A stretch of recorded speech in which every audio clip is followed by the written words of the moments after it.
Predict, pick, and prevail in your fantasy football leagues with Nick Giacobbe and Nick Cap.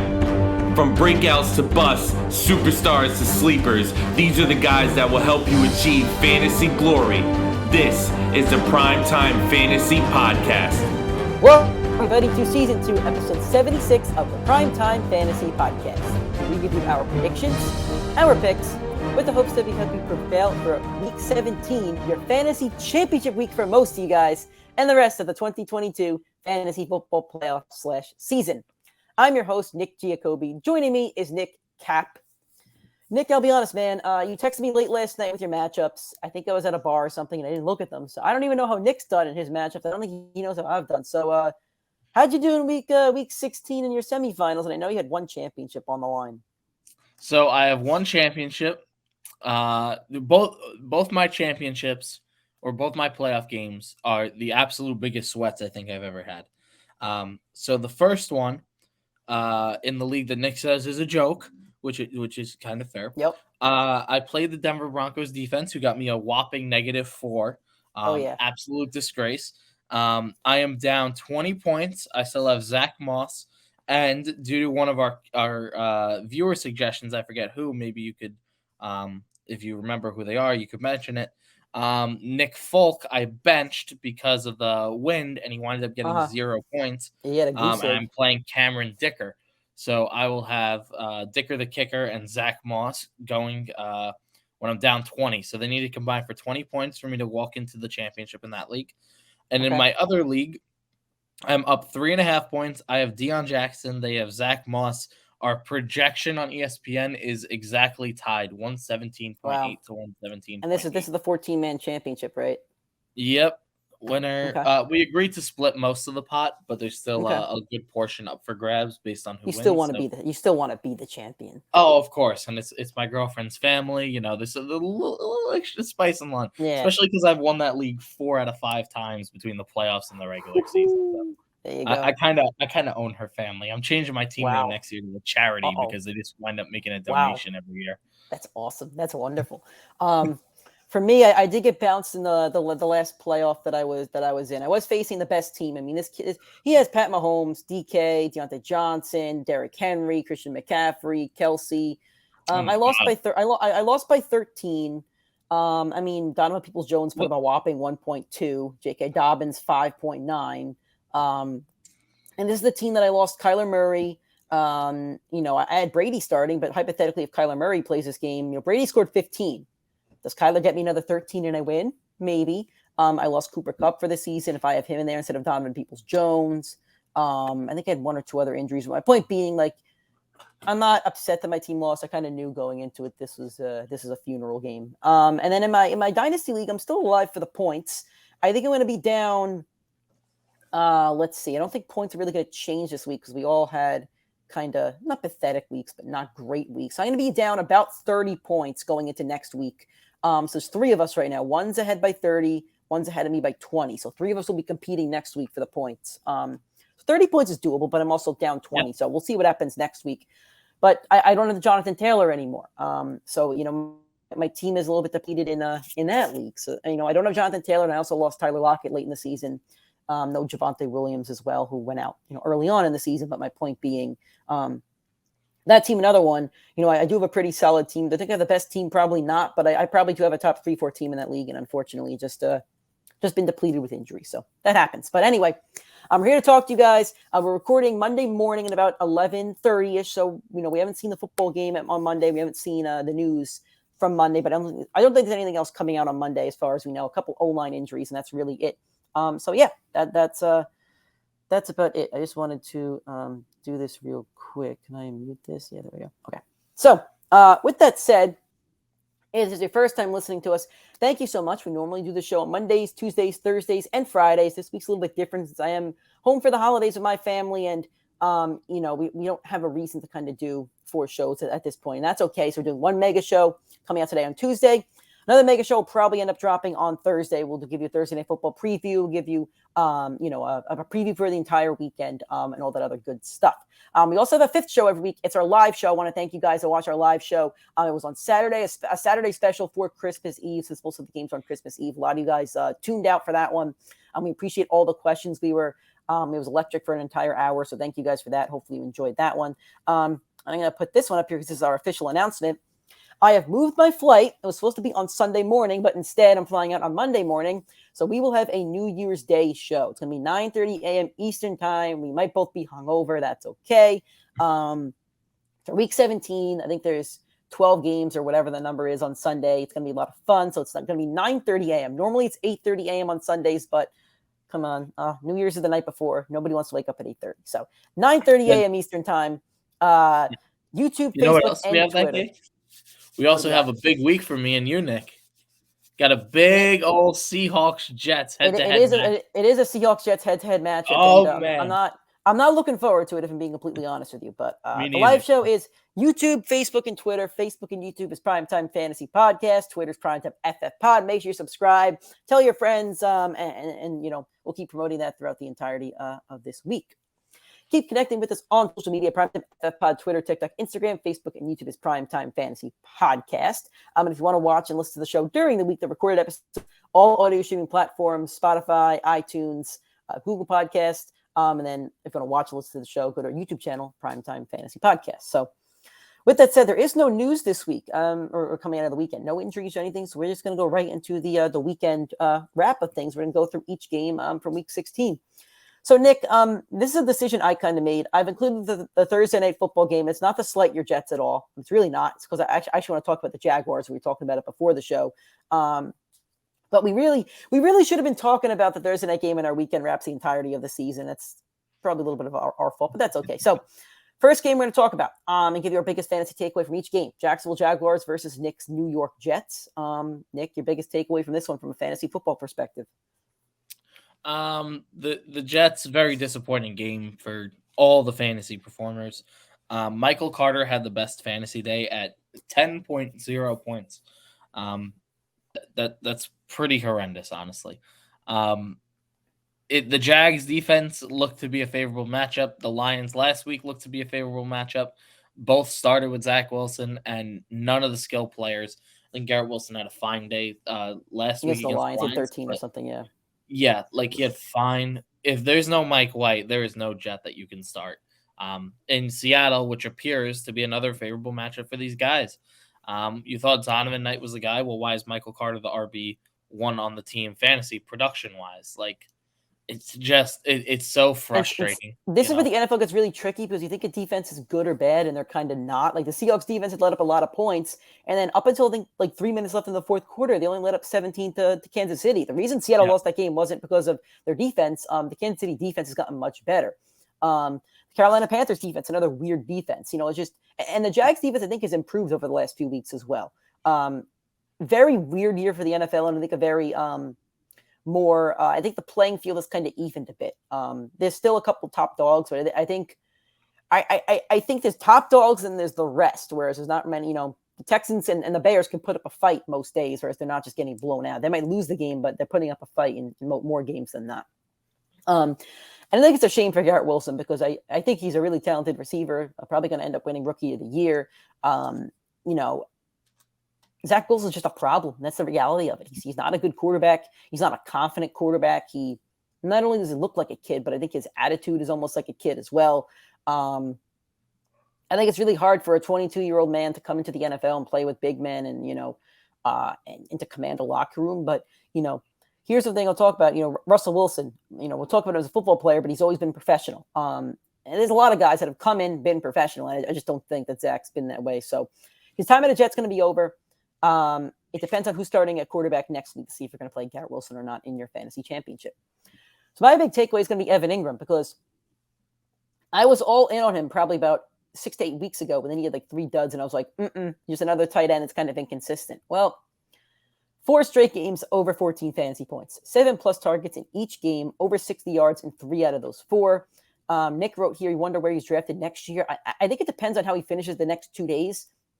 2 weeks. I think he's going to be in that tight end dead zone probably after, Mark Andrews, Kittle, Kelsey, and then there's kind of the rest. I think Dalton Schultz will be in the mix. I think Evan Ingram could be in the mix. Kyle Pitts is another interesting name. Like, where does he get drafted? Because the talent's there. But, so I think he's in that tight end dead zone. I think a good comp to him is like, Hunter Henry over the last 5 years, or, trying to think of another good I name. think David Njoku is the one that comes to mind. Njoku, where it's yeah. like the talent's there, but is the production going to be there?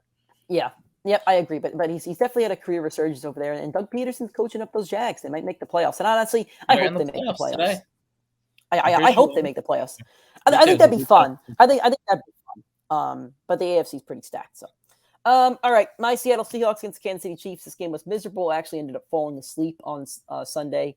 Why did I fall asleep on Sunday? Was I out Saturday night? I don't know. I was kind of tired. Anyway, oh no, I'm sorry. This game's on Saturday. That's why I was out Friday night. I had a long day Friday. What was your big takeaway from this one? So I see you put in that Kenneth Walker had his first 100-yard game since week 9. And that next week he has a tough matchup against the Jets. But he was not the pass catching back. It was DJ Dallas who ended up with 6 catches on the day. Walker only finished with 12.5 points, which was short of his projection. He's going to be another one where it's interesting because he's got a lot of talent, but he's really not putting up the fantasy production to match it. He had a very good football day, but that doesn't always translate well to fantasy. So he almost feels like another one of those running backs that's going to be touchdown or bust. Now he goes up against the Jets, who are one of the better teams against the running back position. So, you know what he reminds me of? He reminds me of Josh Jacobs. He's not going to catch any balls. He needs his touchdowns and he needs a 100-yard bonus. Fair. Okay. And the other thing we got to factor in is Rashad Penny. He may get hurt, and he's going to have a role with his football team next year, I think. I don't know how big of a role it's going to be, but, we'll see. Both of the Kansas City running backs had a decent day. They both went over double digits, but they were kind of disappointing. It's a very favorable matchup in boom the way that we kind of thought they would.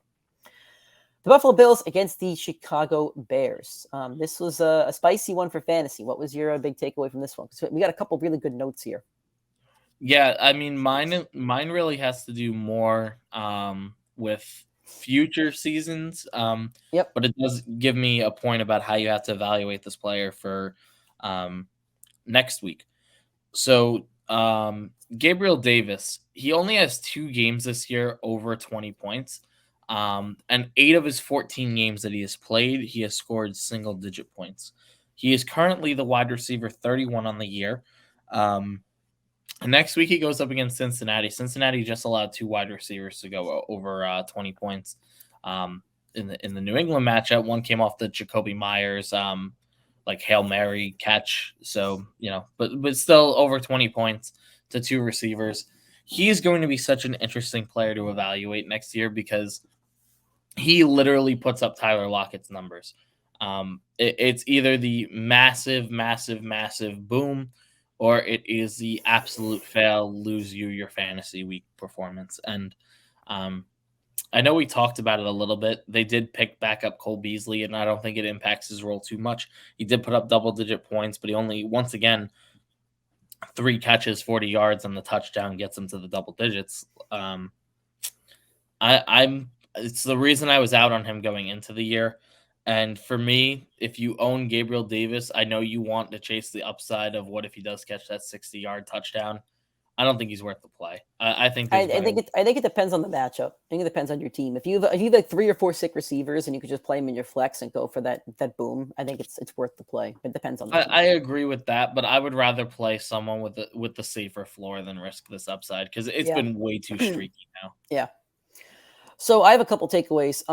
Justin Fields had his worst game since week 5, and his first game under 15 fantasy points since week 4. So I'm actually complimenting him here because he's been so good. And he's had a dud game. Very good defense, cold game. The Bills are here and the Bears are here. Remember when I talked about how most of the NFL is kind of, it's top dogs and there's the rest? Well, top dogs are going to beat the rest like this. It's just going to happen. So that's unfortunate if you play Justin Fields. And I don't think you could have benched him, but I have a friend who pulled Herbert for Justin Fields and is probably going to end up losing Dynasty League tonight. And I don't blame him. Like, I would have played Fields as well, but he was knocking himself for that one. That's a tough decision. If you have both those quarterbacks, I think it's a really tough decision to make. It's not Justin Fields or like Derek Carr. It's Justin Fields or Justin Herbert. So that's a tough one. But, if you're in a keeper league and he lost to your league, you keep him next year and, you roll with it. You don't die on that hill. Yeah. Stephon Diggs, 3 straight games with duds, under 10 fantasy points in all 3, and then he faces Cincinnati next weekend. I got to think he gets rolling at some point again, but if you're still in your fantasy playoff and you have Stephon Diggs, you must have a really good team around you because your first-round pick has been non-existent at this point. He might as well be Javonte Williams because, he's not scoring you points. You're playing him. He's getting you 3 fantasy points.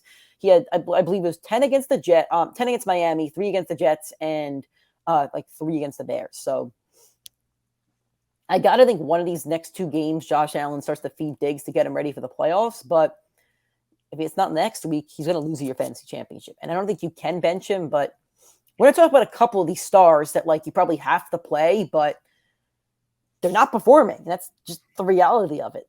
My last note. Can I give you my honest football take on the Bills now? Yeah. I think they peaked way too early in the year, and they're doing everything that they can to fit what they were at the beginning of the year. But this is a different football team than that team you saw at the start of the year. Defenses have figured out these wide receivers. They figured out Gabe Davis, and they figured out Stephon Diggs. They figured out how they play.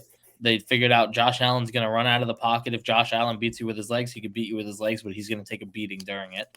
And they're going to have to transition somehow because this ain't the same football team that you saw for the first 6 weeks of the year. This is not a top 5. This is not a top 3 football team anymore. I don't think so. If the Bengals were healthy, I'd have them going back to the Super Bowl, but they're not healthy. They're not going to go back because of their health problems, and that's a shame because I think they're down 2 offensive linemen now. I think they're down 2 on the D line as well. But I think the Bengals, over the last, I want to say 3 weeks, they haven't put together 4 straight good quarters.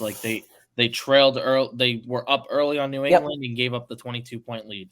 They were down early to I think it was Kansas City, and then they came back and won. And I think they were down for another game in between. This week they play Buffalo and Monday night primetime. That's going to be a hell of a game. I think Cincinnati, as someone that does not like the Cincinnati Bengals, I think they're the best team in the AFC right now. I think they need to lose that game though because they have the Ravens the next week. You got to lose one of these. You can't, and you want to win that division. So Anyway, that's a little football talk right there. My last take here, and Nick's talking about trying to change that identity a little bit. Well, here we go. Devin Singletary, 106 and 1 touchdown, but then there's James Cook right behind him, 99 and 1 touchdown. I think they each had 12 carries or something like that. I don't think I can trust either one next week. Maybe if you lost Jonathan Taylor and this is a backup, you have to roll them out. But if you have another option, I don't really want to play either of them because I don't know who's going to get that opportunity in the committee. But as for Buffalo, maybe that's the way that they have to start going, like Nick's saying, and change their identity into a running football team for the playoffs. And that's maybe how they'll have to go.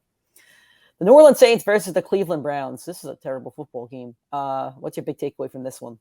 So I have a note at all the way at the last game, and I'm going to bring it up now. There's going to be so many players that are on no-fly lists after this year because the level of inconsistency from some of these guys and the amount of guys that just fell off a cliff on the back half of the year or the past few weeks. I'll give you a few just off the top of my head, and then I'll get to this game. Devontae Adams, Mike Evans, DeAndre Hopkins, Nick Chubb, Amari Cooper. And this brings Chubb's been solid. I agree with the rest of them. I think Chubb's been pretty solid, though. We still had almost 100 yards. 24 carries for 100 yards week before, 21. Since Deshaun Watson took over, he hasn't had a game over 12 fantasy points. Well, that's the problem. All the Browns' fantasy points have dipped. So the top stars, Amari Cooper and Nick Chubb, they have fallen off massive clips. And both of them had their best game with Deshaun Watson at quarterback this week, and neither of them eclipsed 14 fantasy points. So it's excuse me, next week you're going to Washington, who we don't love as a team, but their defense has been very solid for the duration of the year. I do not want to put this average offense or under average offense up against that team. Amari Cooper, someone you have been able to rely on since week 3 of your fantasy football season or week 2. He does not, for me, have a starting role on my team anymore. He's going to the bench. If you have even options to switch to, because this is just continuous average to under average football play. They're not hitting their projected floor. I don't see a reason to trust either of these two studs and any player from this Browns team. I do not want that matchup against Washington. And one of them. What about Nick Chubb? I think you have to play Nick Chubb though. You probably have to, but I mean, I wouldn't be happy about it. If you had a Devin Singletary, I would consider flipping.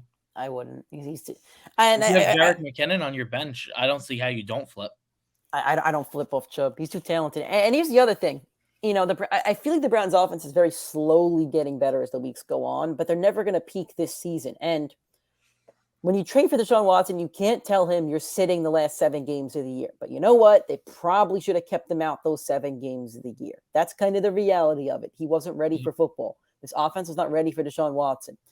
I mean, he was suspended, so I don't think he could practice with the team, I think. He was allowed to practice before the suspension during the offseason, but he did have – but that's not I think he time. Started playing around week 10 or 11. He went back to practice. Which is not enough time. Not enough time. Right? And training camp. It's a the new team is used to Jacoby Brissett. The offensive line is used to Jacoby Brissett, the wide receivers. This is a player that's never played with the Browns before. He's never played with these so I think evaluating the Browns next year is going to be really interesting because I think they're going to have a lot of talent on offense. Donovan Peoples-Jones is talented. Nick Chubb is talented. Cooper's talented. Njoku's talented. They're still going to have a pretty solid O-line. There's going to be a lot of talent. But I think each Brown you take in your draft next year is going to be a gamble. And, sometimes gambles pay off in fantasy football. Sometimes they don't. It's going to be interesting. And that's a next year conversation. I did put here that the Browns defense is really bad against running backs, and Kamara had his best game since week 8. I think he only had 15 points. This isn't a lot. It just shows that Kamara has been very underwhelming this year. And the Browns defense, who definitely play running backs against them. So I think Brian Robinson will be on our all boom team come Friday. Houston Texans versus the Tennessee Titans. It's just Derrick Henry. That's it. That's the only player that's even worth mentioning. Chris Moore, I don't want to hear it. I don't even want to hear Chris Moore's name for the rest of the fantasy football season. I don't want to hear Brandon Cooks. Don't want to hear Nico Collins. Treylon Burks, you're talented, but not with no quarterback. I just don't want either. I don't want to talk fantasy for either of these two teams at this point. I know you have a point here you want to talk about, but that's it. Like there's nothing to talk about. But I know you're going to make a point about him, but Derrick Henry does own the Houston Texans. Yeah, he does. He's the most overrated running back in all of football. Over the last 3 seasons of fantasy football, Derrick Henry has put up 57% of his total points on the year against the Jaguars, the Texans, and the Colts. So his 6 division matchups have made up for over half of his fantasy production over 3 seasons. His last, not including this game, the last 4 games he played against the Texans, he's a 1,000-yard rusher with 10 touchdowns. I think he still had a touchdown and 100 yards in this one. He did, but he had over 200 yards in all 4 of those games. It's purely him dominating mediocrity, and he broke out a big touchdown. Outside of that big touchdown, he only had 22 rushes for 80 yards. So he literally averaged less than 4 yards a carry and didn't find the end zone. He didn't hit his projection. He had a very good fantasy day. But Derrick Henry's so overrated. I'm so sick of it. And he's had he's had so many games over 20 rushing attempts. Where it's the whole point about Najee Harris that we had before the year. Yeah. Where it doesn't matter about the talent, his production is going to outweigh it. It doesn't matter. And Najee Harris has been consistent. So is Derrick Henry. Derrick Henry's been a lot better, of course. But it's purely production giving him numbers. It's not as much talent as there used to be. Here's the thing. I kind of do agree with your take that he's overrated in the sense that his stats have been, manipulated by the opponents that he's faced. But at the same time, he's still a giant bowling ball. He's still going to barrel through defenses, and he's still winning fantasy football championships for a year in and year out. So still a great fantasy player. I do wish my Seahawks had played in the NFC South instead of the NFC West for the last 10 years. Do they probably make my Jets in there? They probably make another Super Bowl, I think. The last 10 years, Niners have been to 2 Super Bowls. The Rams have been to 2. Cardinals have been and 2 NFC championships. Just saying, if Seattle plays in that division, I think they at least make another conference championship team. And I am praying for the football gods that the Jags make the playoffs. I do not want to see the Titans in the playoffs. I can't. I'm a football fan. I want to see football teams. I don't want to see the Titans in the playoffs. They're garbage. I feel like Trevor Lawrence. And they're either going to go up against Herbert or Lamar. Right. I feel like if you put the Jags against the Ravens, good game. I want to see it. You put the Jags up against the Chargers, I want to see it. You put the Titans, no. I kind of want to see the Titans and the Ravens. I don't love either team, but I only kind of want to see it because they face every year in the playoffs, it seems like, and I know they have beef, and I kind of like beef. That's the only reason I want to see that matchup, but that's it. That is the 1:00 game on Saturday, for sure. Yeah. All right. The New York Giants versus the Minnesota Vikings. Your big takeaway from this one? So I said it last week, and I'm just going to reiterate it. Justin Jefferson needs to be the number 1 overall pick in your fantasy draft next year. I don't think it's up for debate anymore. Like, I don't think there's any running back that's going to outscore him on the year. He has 11 games this season over 10 targets. He has 7 games this year over 30 points, and he has 12 games over 15 points this year. We've never seen this consistency or this high level consistency from any receiver in the last 5 years, not named Cooper Kupp. His numbers are going to be like next to nobody. His ceiling has been like consistently 30-point bombs in literally 50% of the games that he's played. Like he is single-handedly like putting up the Tyler Lockett peak weeks. Like it's phenomenal. And I don't think it should be a debate anymore. Like he needs to go 101. I don't care who else you want to put up there. Everybody has injury history. Everybody has injury proof. Justin Jefferson does not. He has the high level play. He has the high level floor. There's no reason he shouldn't be 101, and I'm going to be so pissed when there's a running back at the I think your only debate is McCaffrey. Now, you know I was anti-McCaffrey before the season. I think that's the only debate is because McCaffrey is the running back version of Justin Jefferson, where you set him and he's good for 30 points, and you just accept it. That's what if you're facing him, you look at the matchup, you say, all right, that's their 30. That's it. You just accept it. So you know, I get it, but in the games where Elijah Mitchell was healthy, Elijah Mitchell out-snapped him out-carried him in the second half. Right. So it's like, I get what you mean. Jefferson has no reason not to be the 101 other than that running back position is scarce. Here's a tight end for you. We're talking about tight end dead zone. TJ Hawkinson, 12, 109, and 2. Most points by any player this week. Nick put that note in there. I didn't know that one. I want to look up Hawkinson's stats real quick because since going to Minnesota, he's been great. I forget which week he actually. Okay, so since coming to Minnesota, 16, 11, 8, 15, 7, 11, 8, 35. I'm not a math guy, but it's got to average to at least 11 fantasy points per week, I believe. Because his down weeks are only 7, 8, and 7, which aren't bad at all for a tight end. And even in those games, he's only scoring 8 fantasy points. 5 receptions for 34 yards. Clearly didn't have the touchdown, but he had 9 targets that game. Against the Jets, tough matchup. 4 receptions, 33 yards, but 6 targets. Against the Colts, 3 receptions, 33 yards, 9 targets. The chemistry is already there. The Vikings will be in the playoffs, and I don't know how long his contract is, but I don't see any reason as to why he's not a focal point of this offense next season. I'm gonna look up his age real quick. He's only 25. He's only 25. This is next year's Dalton Schultz. I'm calling that one right now. This is going to be the Dalton Schultz of next year. If you had to tell me my top 5 tight ends going into next season at the moment, I mean, Kelsey's always just going to be my automatic number 1. Then there's a large gap, like a 3-4 round gap. I don't want to see a tight end taken until round 5. Mark Andrews, Kittle, who's getting up there.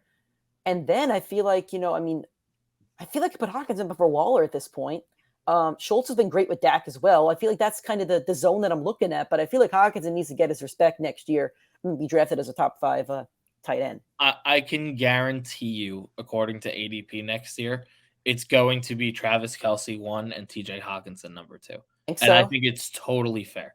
It's the same exact thing that happened with Andrews. But I feel like Andrew's stats outweighed him though. Andrew's stats were not they were stats last year. Andrews, Kittle, and Waller. All 3 of them had massive peak years, and then they became debated with Travis Kelce if they go at the first tight end off the board.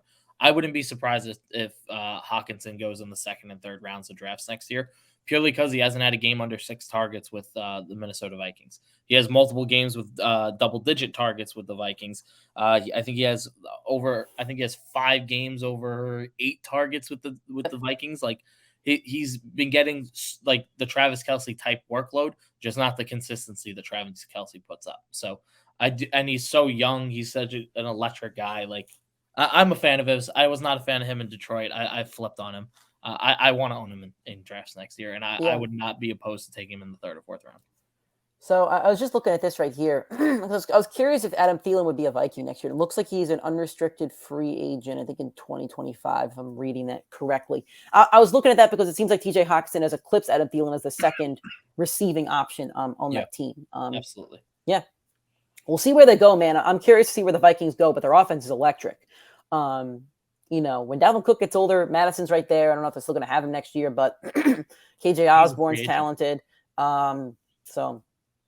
The entire 2017 running back group is free agents next year. I would love to. I would love to go back to our show before the season and the top 5 offenses we wanted a piece from. I think we both had the Vikings in our top 5. I don't know where we had them, but I feel like if we redid those rankings, I feel like the Vikings might be number 1, and I feel like the Bengals and the Vikings would be right there. Maybe the 49ers. I'm gonna check the Instagram real quick. The Chiefs, check the Instagram. I'm trying to think off the top of my head whether offenses if we did it right now, right? We did it right now. We did a show right now. What top 5 we'd put? Philly probably. I think you had Philly. I don't think I had Philly. Philly, Raiders, and these San Fran. This offense, the Bengals. That's probably your 5. Yeah, something like that. So anyway. While you're doing that, I'm going to start talking about the Bengals. Cincinnati Bengals against the New England Patriots. I'll talk about this game first while Nick's looking this up. T. Higgins has been excellent, and Nick was a little bit anti-drafting T. Higgins because he didn't want a wide receiver 2 in round 2 or 3, and I understand what his reasoning. I do. If you're going for a receiver in round 2 or 3, why would you want T. Higgins over AJ Brown? And I think that's fair. AJ Brown's had a really good year. He's had, I think, 1,200 yards or something. T. Higgins, I think, is a little bit behind him in stats. T. Higgins is 1,000 yards, 7 touchdowns. AJ Brown is, I just look it up to compare to both being drafted around the same time. AJ Brown is 1,300 yards and 10 touchdowns. So you probably should have taken AJ Brown over him, but there are probably other receivers that T. Higgins could have gone over. But anyway, last 5 games for T. Higgins, 25 plus in 3 out of those 5, and in the other 2, he had over 15. So an excellent stretch. I don't think he's the number 1. Chase is still the number 1, but going into next year, I mean, we're starting to talk about next year with this season kind of starting to end. Chase and Higgins are both going to be drafted in the top 15 or 20, and there's no reason they shouldn't. I'm trying to think of a wide receiver duo that maybe was kind of like them a couple of years ago.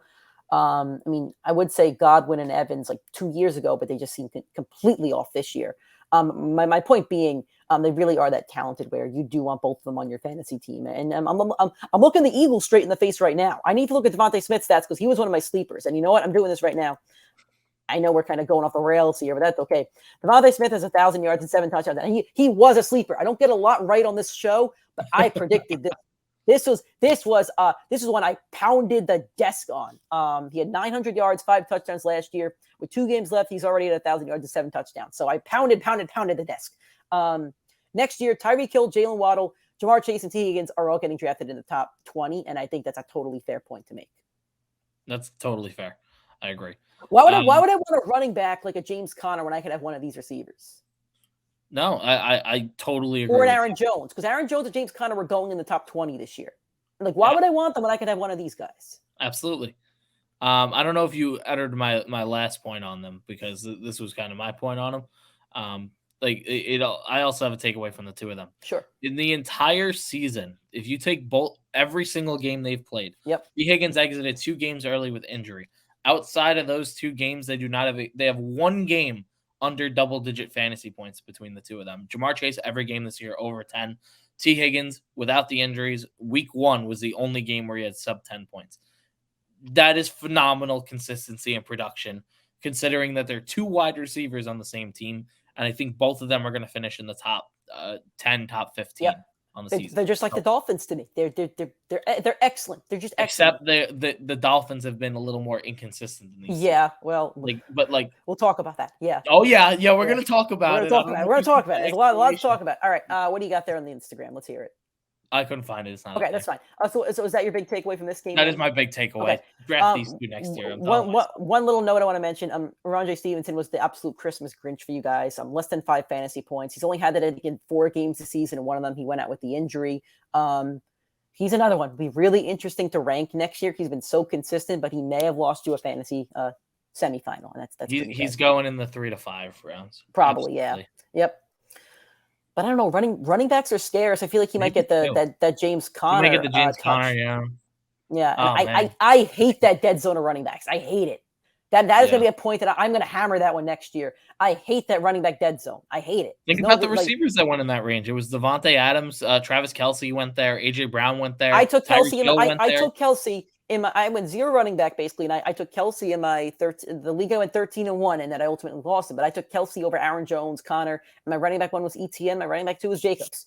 I mean, I had Diggs, Kelce, Amon-Ra, and Godwin. Like, I was happy. I was thrilled. the best team I have, I went 0 running back. I went Justin Jefferson in the 2nd overall pick, and I went Tyreek Hill at the back half of the 2nd round. I'm so anti running back now. Okay. The Detroit Lions versus the Carolina Panthers. Panthers are a weird team, man. That's my first note. They're very weird. I can't tell you what the Panthers are. I can't tell you if they're good. I can't tell you if they're bad. I can't tell you anything about them at this point. So that's not my big point. That's my first point. What is your big point, though? Amon-Ra, we were both very high on him before the year. You were a little bit more. He's one of your guys. Over the last 6 weeks, he's put up 13 points in all of them. So my big takeaway is he's literally putting up the Mike Evans, not this year, but prior year's production, where it's just consistently, it's not the double-digit floor. It's like the 12, 13-point floor, which doesn't sound like a big difference, but it is in the grand scheme of the season. It's another 30, 40 points on the year. And then his ceiling is just as high as Mike Evans. Mike Evans, you will see the occasional 6 catches, 150 yards, 2 monsters touchdown game. And this is exactly what Amon-Ra is doing, except he's seeing double-digit targets, which is something Mike Evans typically does not see. So Amon-Ra next year, he's going to be the interesting one because for some odd reason, he went in the 5th and 6th rounds of drafts this year. There is no way he is not in the T. Higgins, Jalen Waddle ADP next year. I think ranking receivers next year is going to be a lot of fun. And to me, he's putting up Cooper Kupp numbers, and I want him everywhere I can next year. Okay. My kind of big takeaway is that DJ Chark, I've been a little bit higher on him in the last weeks. He was 4 for 108. He did that big 50-yard one. So even if you take that away, 3 for 50 isn't terrible. Second most targets on the team. This has been pretty consistent over the last few weeks. I think Jameson Williams is a next year target. This year, though, I think DJ Chark, isn't a bad one to target if you need him these next 2 weeks. And the Panthers running backs both exploded against a defense that's been number 1 against the run the last few weeks. So again, you don't know nothing in the NFL. I'm just stick to that. The Atlanta Falcons versus the Baltimore Ravens. Your big takeaway from this one? It's gonna probably be one of my more outlandish takes on the year. Probably not though, because I think it's totally justifiable. There's not a single Raven that should be played next week, unless if Lamar Jackson is out there. Every single one of these, and that also includes Mark Andrews, by the way. Mark Andrews with Huntley has not gone over 10 fantasy points. He has absolutely lost people fantasy playoffs. You are probably this is a good matchup too. This is his best matchup. Yep, by far. It wasn't even close. So when we're talking about now, we talked about it a lot on this episode, the tight ends that have kind of exceeded on the back half of the year, Hawkinson and Engram. Mark Andrews went as your 2nd overall pick in the draft. It's the whole reason why it's Travis Kelce and then the rest. You never know who's going to be the guy each week. And if you're not putting up double-digit points, I don't care who you are. I don't care if you're Christian McCaffrey or Justin Jefferson. If you put up 3 straight terrible weeks and I have someone on my bench who's putting up 3 straight consistent weeks, you're hitting the bench. I don't care. I don't care what your name is anymore. Take away the fact that you took him in the 2nd round of the draft. There's other tight ends consistently putting up this production. He does not deserve a starting role on your team anymore, unless if Lamar is back. This is why I'm also all in on Kelce. Next year, I'm kind of iffy with it, but at this point, I'm I want wide receiver and Kelce next year if I could do it. And if Kelce busts next year, I'm not going to fault myself for it because you know what? He's been so good. Until I see Kelce not play well, I want him in every league because he's just automatic. He's automatic. So my big takeaways are from the Falcons side of the ball. Tyler Algier had a good game, back-to-back over 15. He's also involved in the passing and catching game, passing and rushing game. It almost seems like they're using him like Cordell Patterson, but they're not using Cordell Patterson anymore. I think he's eclipsed him as a running back 1. I think he's a fair play next week against the Cardinals. Also, Drake London, 3 straight games over 14 fantasy points and back-to-back games with 15 with Desmond Ridder. That's his rookie core he's trusting. He had 7 for 96. I think he trusts him against the Cardinals too. I feel like the Falcons are playing harder football and more meaningful football than the Cardinals are. The Cardinals feel dead to me. They feel like they're bowling over and they don't want to be out there. J.J. Watt looked like the only player that wanted to play football last night. He had an excellent first half, maybe because his little baby was in the stands and he wanted him to remember something. But the rest of those Cardinals, it did not look like they wanted to be out there. I think, James Conner, I should say, I'm lying. James Conner looked pretty good too, but the rest of them, I don't think wanted to be out there. So that's my takeaway from that one. Falcons are building something a little bit. London's had a little bit of a resurgence from early on in the season. Moving on to those 4:00 games on Saturday, the Commanders versus the San Francisco 49ers. Your big takeaway from this one? Jahan Dotson He's had a 3-game stretch of being an absolute beast for fantasy. Yep. 3 straight games over 16 points, 2 different quarterbacks in that span. He is my number one, and then we're not getting into waivers yet, but he's my absolute number one waiver target, and I think he needs to be played in fantasy championships. He's going up against Cleveland, who is one of the worst teams against the wide receiver position. In your championship this past week, they look good, but once again, they were going up against Andy Dalton. So what can you really take away? Yep. But again, like, I know you've had these guys all year. They took you to your championship. I'm riding or dying on this team. No, you want to win your championship, you got to make the right changes. I will absolutely start Jahan Dotson, a guy who was not on your roster up until this week, over a guy that has been like a Mike Evans. I would start Jahan Dotson over Mike Evans at this point. Mike Evans has been incredibly inconsistent and very bad the last 5-6 weeks.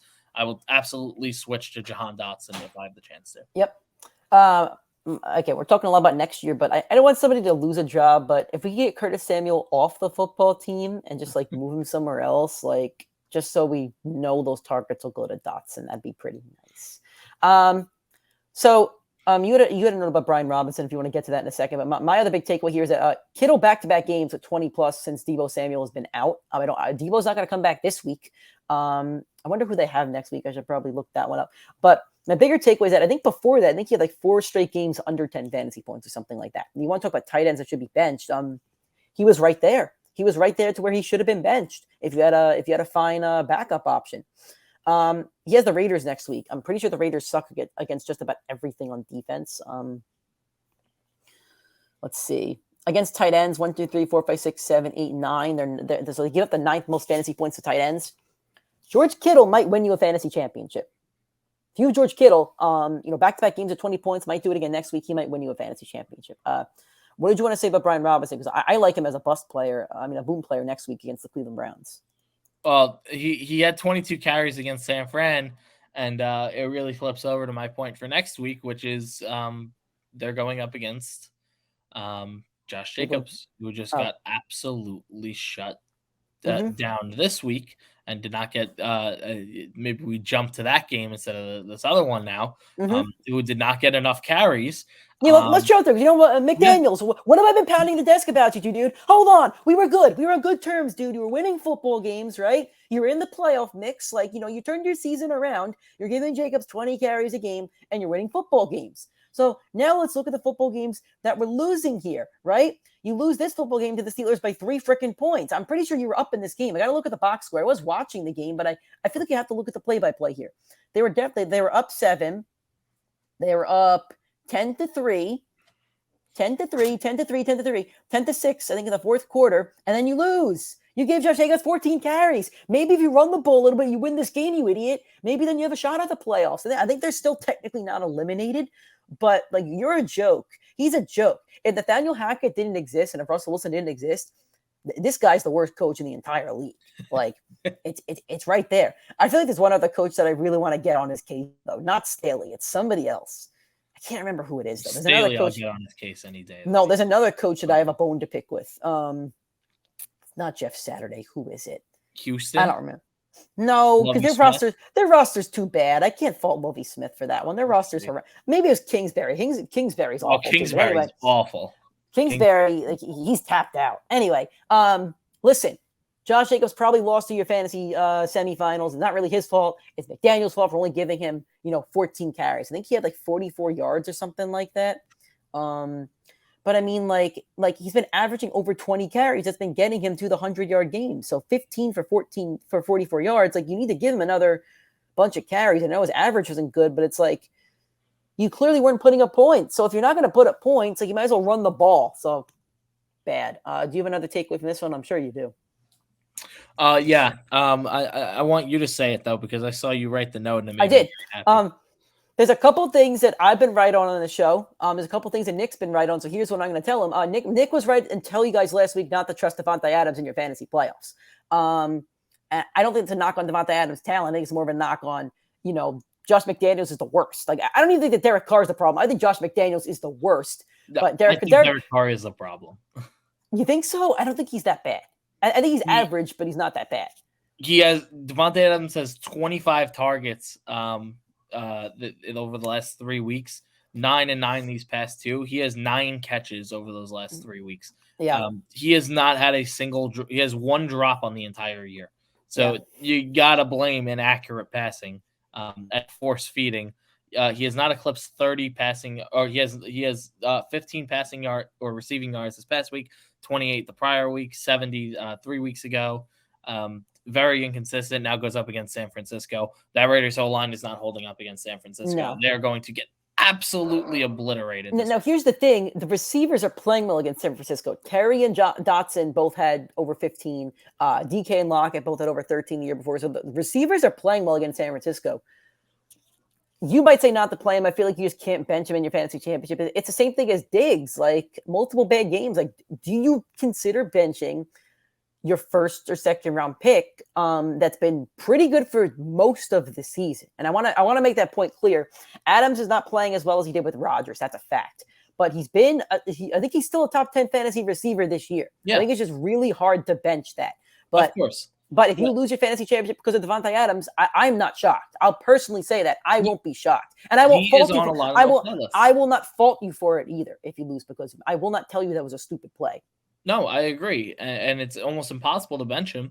And I would not bet on this, but I would not be surprised if Jahan Dotson goes out this week and outscores Devontae Adams. Yeah. He outscored him the last 3 weeks. So what's to say he's not going to outscore him in 4 when he has another favorable matchup? Yep. Other point here is that Najee has been quietly very consistent.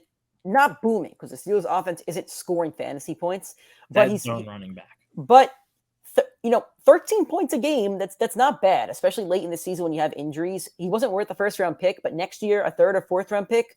I think he's dealt with a couple injuries this year that he has to get right. And I think the Steelers need to revamp the offense a little bit. But next year, I'm not fading Najee Harris as long as he's not in that top 20. I'll take him in rounds 3 or 4. I don't think he's, this year I took Etienne and Jacobs in rounds 4 or 5. I would take Najee around that. I don't see a reason not to.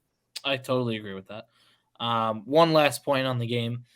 George Pickens now has more games where he scored double-digit points than he has single. Considering that he had pretty much no snap share through 3 weeks, that's incredible. Take out the first 3 weeks of the year, all with single-digit points. He has gone 8 for 12 on double-digit fantasy point days. We always talk about the second-year sophomore breakout receivers. Those are who you target in your fantasy drafts. He is going to be one of the biggest targets and go-gets for me next year. I like that a lot. Kind of like Devontae Smith. This year, but the offense won't be as explosive. Exactly. All right. Speaking of Devontae Smith, Philadelphia Eagles at the Dallas Cowboys. I wrote here that Minshew filled the role well. Nick was making a point on the show to start Minshew. I believe on the live show, Nick was more into Minshew than I was. So good on Nick for trusting him there. I was more scared of the Dallas defense, but I don't know how I feel about the Dallas defense at this point.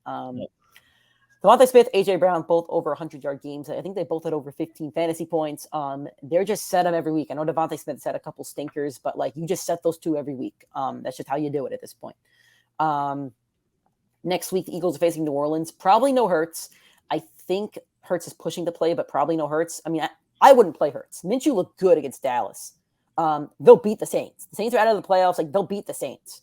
I would play Minshew if I was them. And even if Minshew plays next week, you play all your Eagles. And if you lost Jalen Hurts, and we'll talk about it, but Minshew's a solid start for your championship if you need to. So what is your big takeaway from this one? So mine really has to do with next week's matchups because this was an absolute shootout between these two teams. The New Orleans Saints defense, though, they have not allowed over 20 points since week 9 of the season. So if you're talking about playing Gardner Minshew, if it's Gardner Minshew versus Jalen Hurts, I don't think they're going to play Jalen Hurts. I think they'll get him out there for week 18. So this way he's not on 4 weeks off going into the actual playoffs because they haven't secured the bye yet, but they're pretty much there. I don't think they're going to play him. I would not play Minshew. I don't think he's going to put up enough points. I don't think he's going to score enough touchdowns to be productive enough for your fantasy start. So for me, I'm just fading him. Okay. Interesting. I also wrote here that Pollard and Zeke are clearly both trustable and should be played next week. Yeah, absolutely. I want to give hats off to Jerry Jones, and hats off to Mike McCarthy, because Jerry Jones probably told him, I need my Zeke, man. And McCarthy's like, okay, I'll just slip Tony Pollard into the passing game, and we'll let Zeke do the dirty work on the goal line. I got to tell you, honestly, someone that I think gets way too much hate. Mike McCarthy. He should absolutely, if the Eagles were not as dominant as they are, he absolutely should be up for Coach of the Year. He had 5 weeks with a backup quarterback, went 4-1, only losing to the Eagles. You're probably not wrong. And the defense has absolutely collapsed, but it's because of his defensive coordinator and his scheming. Like, they're letting up a lot of points because Trayvon Diggs is trying to jump routes instead of just covering your corner. Yeah, like that's just bad defensive coordinating. But Mike McCarthy has consistently won games even with backup quarterbacks in there. So someone getting a little too much hate for me. That's all. He's just with Dallas. I think that's the problem. They know that Jerry Jones is the coach and he was over Aaron there. Rodgers' quarterback, which doesn't help. Yeah. All right. Speaking of Mr. Rodgers, Green Bay Packers versus the Miami Dolphins. Tua sucks. Thank you. Bum. What a bum. He looked awful this one. I didn't hear you. Hold on one more time. Dude, he sucks. Like, 2 of those picks were really bad. And you know what? That throw to Tyreek Hill, it wasn't a terrible throw, but if he has like a yard or 2 of air on that, it's a touchdown, and I get a lot more fantasy points that I need for my dynasty league to catch up on the points.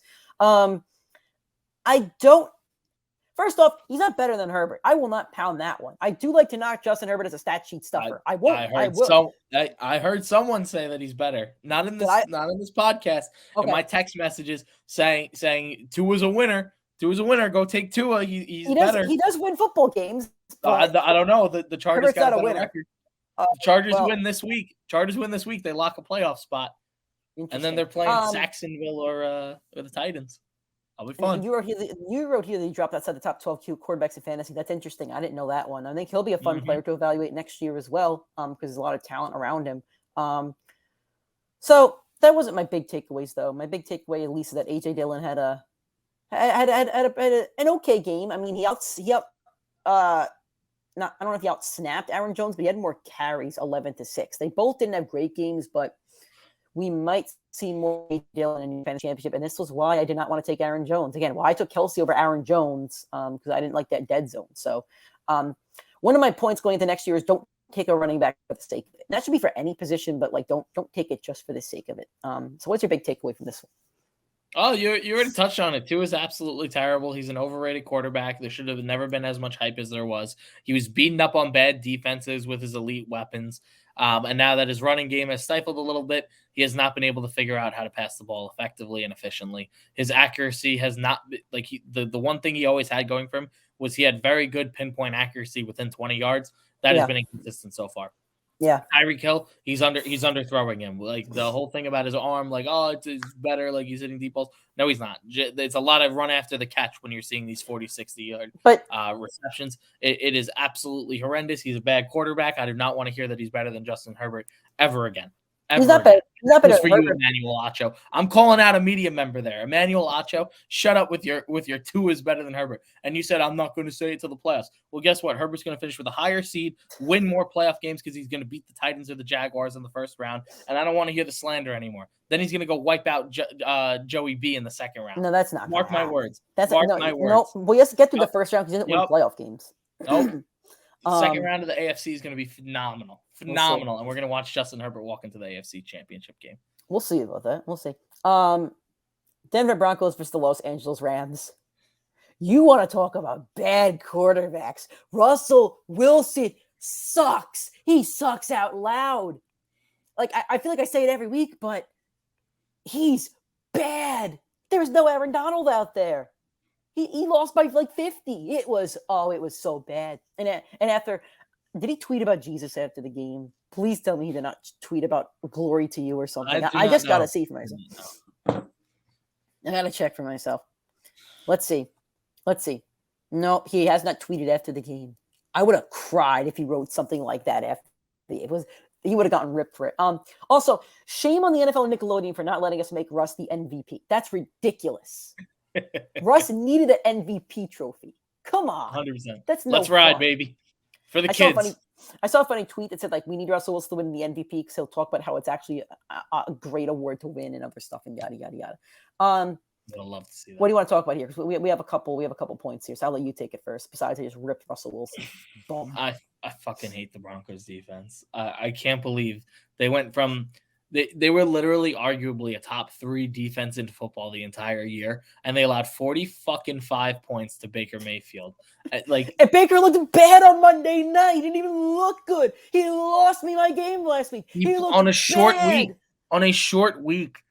I do not understand why Hackett's still the coach. I don't get it. Like, why wouldn't you just fire him and figure it out, right? It makes no sense to me. I don't care about making him wait the rest of the year. We said in week 3, Nathaniel Hackett wasn't the guy. What can me and Nick see that the fucking guy that's paid millions of dollars can't? Like, it's absolutely ridiculous. 45 points probably lost me a fantasy playoff game because -4 points. -4 points to Baker Mayfield, no Cooper Kupp. Cam Akers, you allowed to run for over 100 yards on you and 3 touchdowns. You are an absolute miserable organization. I wish you no success moving forward. I will not touch a single Bronco next year. I don't care who the head coach is. I think if the Broncos lose one of their next 2, Seattle's guaranteed a top 3 pick. Denver's facing Kansas City and the Chargers. What a miserable organization. And then if the Bears and the Texans both win a game, I think there's a chance they move up to 1 or 2. That's got to be the worst team to be a fan of at the moment. I'd rather be a Texans I knowing I'm getting the number 1 pick in the draft. I need to see a documentary. Fan right I need to see a documentary about this trade. What went down when it happened, and just like a filming of this entire season from both sides, both teams. I just need to see it because, and this is going to make teams, I think, be scared to trade almost a little bit because and Russell Wilson did not look bad last year. Like he looked not great after the injury, but you could chalk that up to being the injury. So here's what's happened, right? So there were 2 major quarterbacks that were traded that had massive, or 3, I guess. You had Tom Brady, who was traded, won a Super Bowl. Matthew Stafford traded, won a Super Bowl. Now you have Russell Wilson, who was traded and led the worst offense in football. Terrible trade, did not work out for anybody. Like these massive veteran quarterbacks. Yep. And the next one we expect to be on the move is going to be Aaron Rodgers. So I do not know what this is going to do for his I don't know either. I am very curious. He also had it down here like Stafford did, like Brady did, like Russ did. Yep. And it turned out only one of them was actually just bad. Yep. I will tell you this. There's one bright spot for the Broncos offense. Jerry Jeudy, 4th straight game over double-digit fantasy points. In 2 of those 4, he has over 20. Playing Kansas City next week. Last time against Kansas City, he had 33 fantasy points. I think you fire him up. I'm not worried about Jerry Jeudy at all. As for Cam Akers, exploded 23, 113 and 3 touchdowns. I want to give D-Bro on Twitter. He works for Fantasy Pros, one of my favorite analysts out there. I want to give him credit for these stats. So they're not from us. Since week 11, in every game, he's had 20 carries. He's 5th in missed tackles force and 7th on Pro Football Focus's elusive rate. So Akers has played much better. Don't know how he's evaluated, next season, but I think, I think he's on better terms with Sean McVay, and I think he's recovered from the ACL injury. I think it just takes time, and that's kind of what we're seeing. Last game on Sunday night, Tampa Bay Buccaneers against the Arizona Cardinals. My big takeaway is that the Cardinals receivers are not playable with Trace McSorley. I don't know if McSorley is playing next week or if it's Colt McCoy. I guess we'll see what happens. But Hopkins had 1.4 fantasy points. Marquise Brown had 8. The Cardinals have – is it the Browns? No, it's not the Browns. It's who do they have next week? I don't know. I'm going to look it up real quick, but I think Hopkins is a guy you could bench if it's a 3rd string quarterback. Yeah, they have the Falcons, who are actually fuck.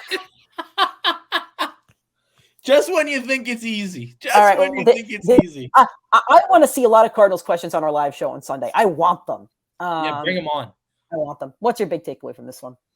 So I said it earlier. There's going to be a lot of players on the no-fly list. DeAndre Hopkins and Mike Evans are going to be 2 of them. They're both going to be drafted in the 2nd and 3rd round next year. And neither one of them are going to be like I'm not drafting them. Devontae Adams will wind up on that list. Ramondre Stevenson probably will end up on that list. But there's a lot of guys that just had absolute shit weeks and lost a lot of people playoff championships. And those were 2 of them. I mean, this whole game was an absolute crapshoot. It was a bad football. We've never seen Tom Brady play bad football. He's playing bad football.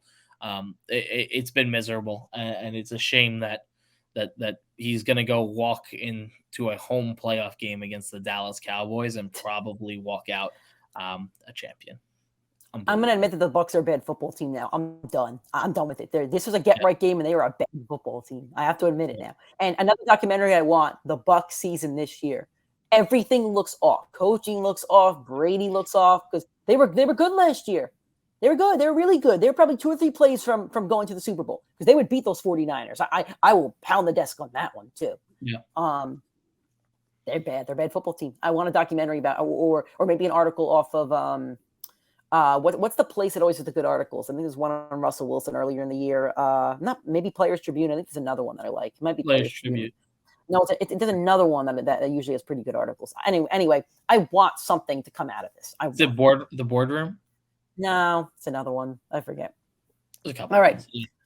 Moving on to the waiver wire for week 17. There's more players than I thought there would be. And I put a couple other guys in here because we have some viewers, especially on the Sunday show, that has play in deeper leagues. So I wanted to put some guys on here. So let's talk about him, Nick. First one I have here is a quarterback, Gardner Minshew. If he does play instead of Hurts, he's owned in 27% of leagues. Had 20-plus fantasy points against Dallas. I put here that the Philly roster is good enough for most quarterbacks, kind of like San Francisco's roster, but you don't like him next week against New Orleans.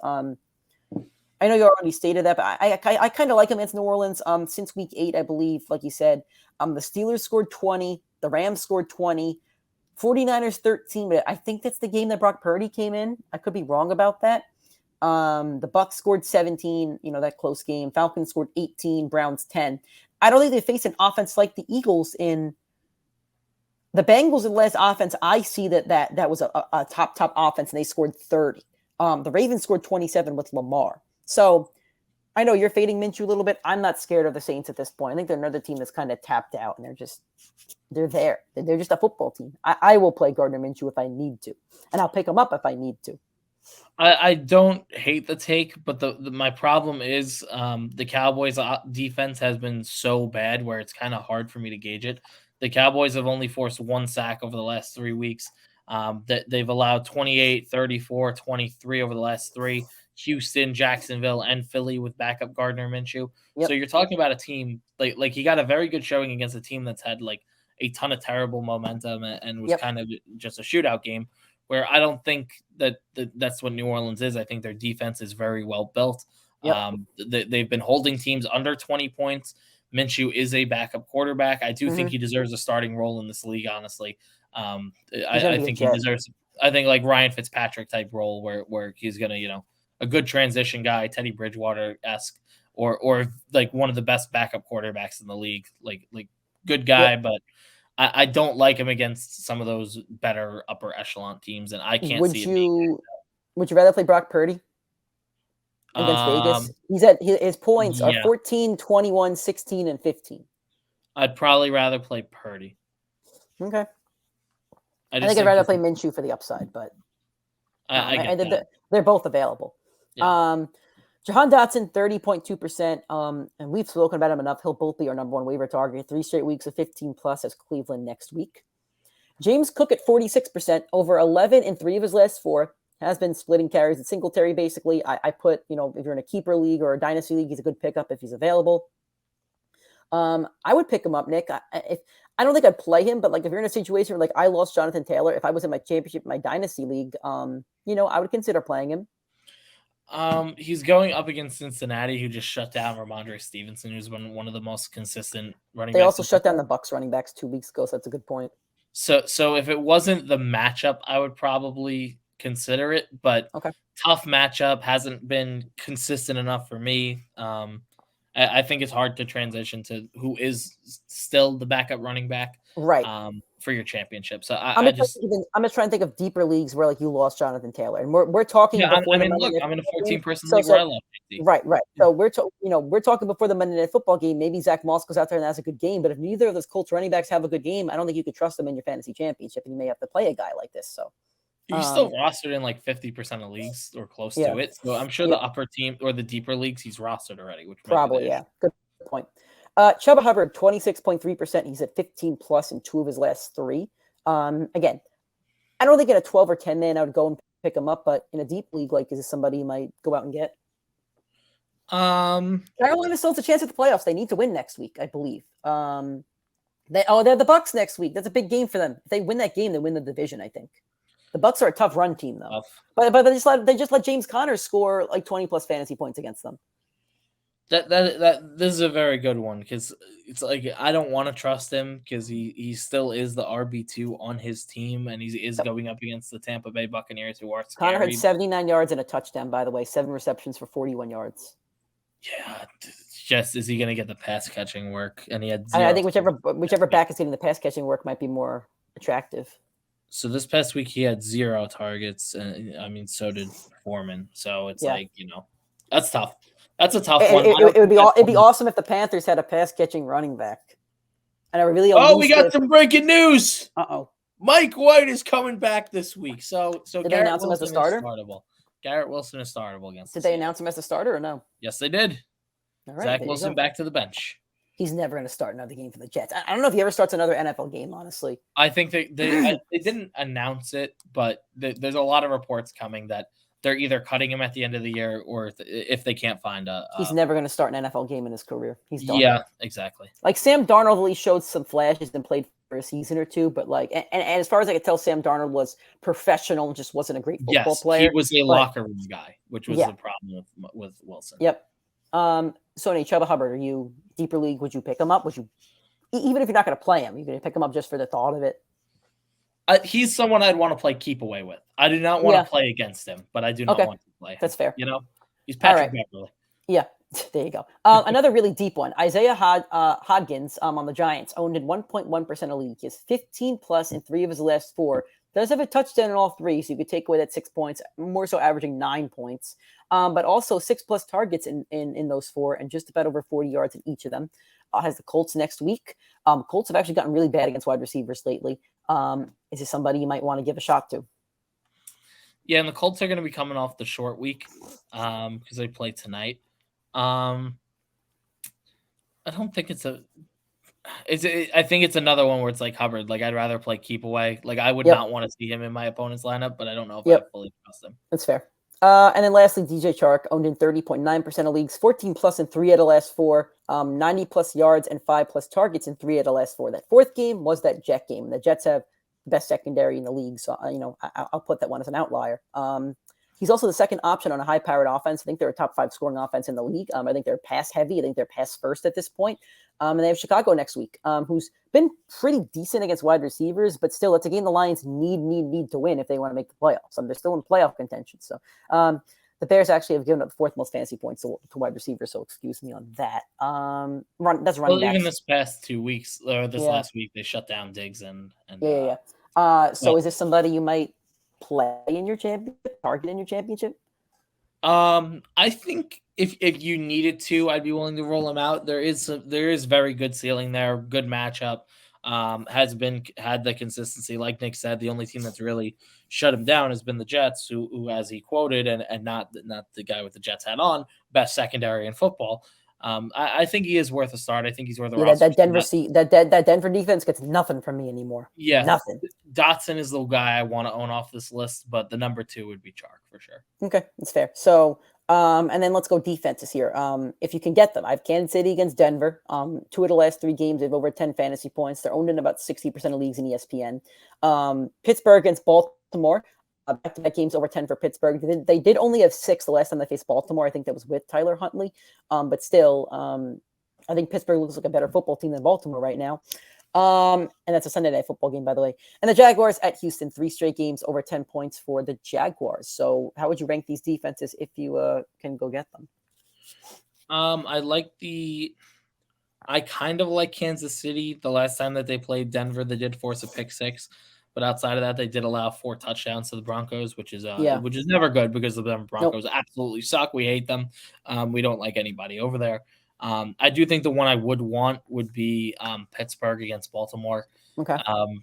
Baltimore, especially if Lamar's not there. I mean, they've been absolutely horrendous as an offense. Pittsburgh has definitely picked up steam as a defense. So that's the one I want to target. Number 2 would be Kansas City, and I don't want to touch the division matchup of Jacksonville and Houston.